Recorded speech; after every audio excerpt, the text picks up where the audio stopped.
Hello everyone, I'm your host, Coach Hicks, and on today's episode of The Life of a Coach, I decided, since it's near the Thanksgiving break, let's talk about the holidays when it comes to coaching. First and foremost, in my previous video, as I mentioned to you all, the most difficult thing of coaching is, the sacrifice time that we make, whether it's away from our immediate family, our distant family. So it's the holidays and Thanksgiving. So it takes a toll on us whenever we cannot formally spend a certain amount of time with our family because of the simple fact, we do make our schedule. Those of us who are those who are assistant coaches, it's the head coaches. So as I mentioned before, a lot of times your time is sacrificed depending on the type of coach or head coach that you have, because let's be honest, some people don't like spending time with their family, or even going home, so they come up with crazy hours or develop crazy schedules. That's just one thing that comes along with it. But not only that, you must also consider, the distance you are from your family, whether, travel, if you can travel, or, just doing it all the time. You just want to relax. You don't want to do anything extra.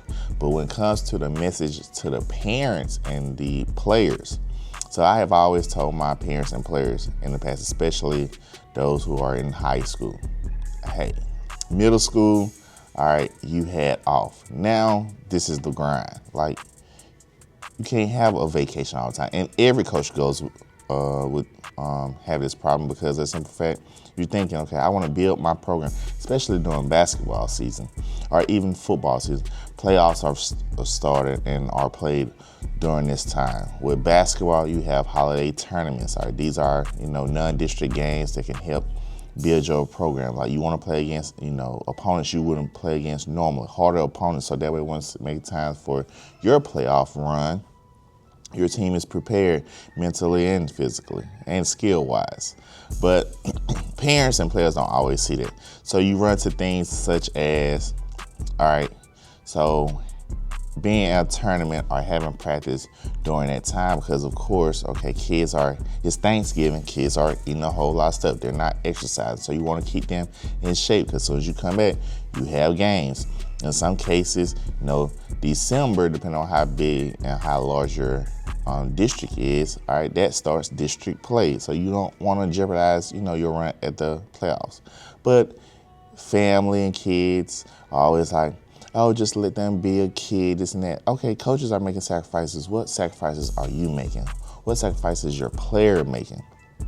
These are all things to consider. And as soon as that player doesn't show up to practice during this time, and it's time for a game, then the parents and the players are always mad, like, why are you not playing?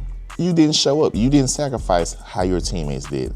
Me personally, I want to reward the teammates and the players who make a sacrifice. Guess what? They're just like you, all right? They have families. They want to spend time with their family. But they made the extra sacrifice to show it, to practice, to grind it out, to want to get better. And that is the biggest frustration as a coach, is when the coach themselves are making sacrifices and the parents and the players do not want to, but yet they want to reap the benefit of the rewards of playing and be able to showcase their talents. Nah, it don't work that way. I'm sorry. And even give you a prime example. So today, right now, is Thursday, all right? So school lets out tomorrow. But because school lets out tomorrow for Thanksgiving, most schools have adapted to or adjusted to, we're not going to host tournaments directly during the week of Thanksgiving.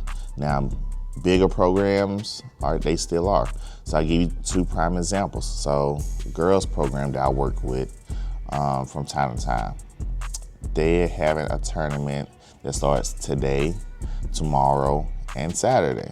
So that gives the players time to, still gain, these games against teams that they probably wouldn't normally face, or competition that they wouldn't face, to help prepare them, but yet they still have off time next week, or maybe next week they're only going to engage in practice and not actual tournaments or games. Another tournament that starts today, that's also today, tomorrow, and Saturday, I work with the Dallas Mavericks Classic. So these are just prime examples of how, times have changed, and certain programs or coaches are trying to adjust to that because, family is everything, but also consider, coaches preach, hey, this is your family as well. So you still spend time with family, and you have parents who may show up to practices or show to these tournaments, and that's just their bonding time. Everyone has a different type of dynamics, but this is one of the things that as a coach we go through all the time. Like, we have to reevaluate certain situations, people backgrounds, people living situations, also their beliefs, tailoring to those beliefs, their mental, emotional. It's a whole lot of things that a lot of people don't understand. So before you judge and lash out at a coach, before you judge, lash out at a parent, before you judge and lash out at a player, try to be very understanding of the sacrifices that they have made, but even the ones that they can't make.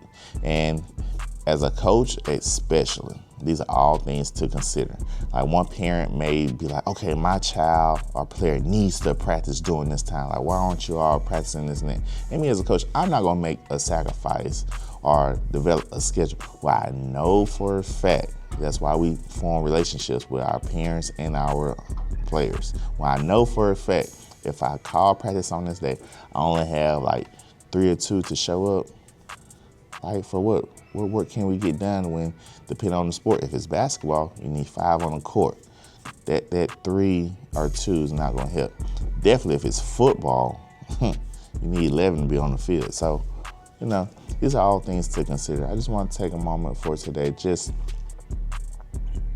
to discuss this topic, especially as we are nearing, the holiday season, because it'll be the same as that thing when it comes to Christmas. You have Christmas tournaments, you have New Year's tournaments, and practices doing that, breaking over that time. So these are all things to consider. As a player, what sacrifices are you willing to make? What is your goal? What is your why? As a parent, are you based this only off yourself? Are you considering your athlete? Like, talk with your athlete, see what goal and what it is that they want to do, but also be able to communicate with your coaches effectively if you're going to be able to make it to practice or not. So that way you give that coach the opportunity to either spend time with their family or make adjustments that benefits all parties involved. All right, so again, thank you all for your time. This is Coach Chicks and the Life of a Coach.